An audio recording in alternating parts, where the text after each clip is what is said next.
Kansas City's homicide rate is the second highest it's been in the past 5 years. KCPD is investigating its 64th homicide so far this year, and the high numbers are alarming those trying to prevent crime. 41 Action News reporter Nick Starling is joining us now live. Nick, what are they trying to do?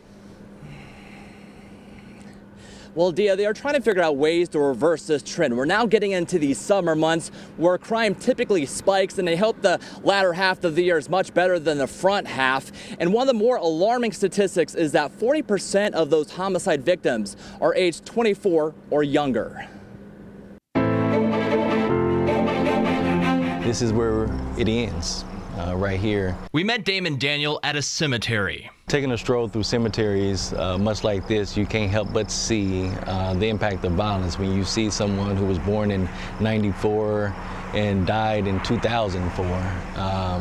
You know, that is heartbreaking. He's the president of Ad Hoc Group Against Crime, disturbed at the high crime rate. It's disheartening that we've lost that many people this year to violence in our community. Taking a look at the numbers, so far this year, there's been 64 homicides. At this point last year, there were 58, but there were 70 homicides in 2017. It really is just coming down to understanding what we're doing wrong. Kamisha Stanton is KCMO's Violence Program Coordinator and says there's plenty of programs and activities like Mayor's Night Out and Hoops Night, but attendance is slim.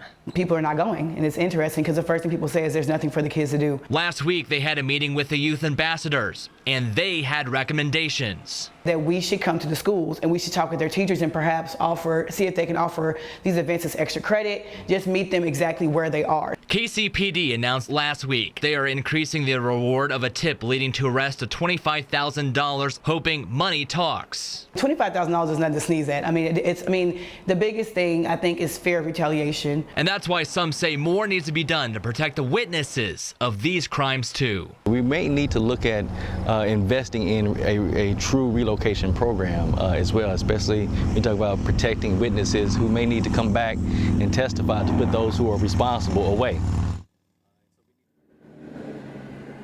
Now we're about to go through a mayoral change, and many hope that Mayor-elect Quentin Lucas will continue some of the programs that's currently going on, even adding some to prevent some of the crime that's been going on throughout the city.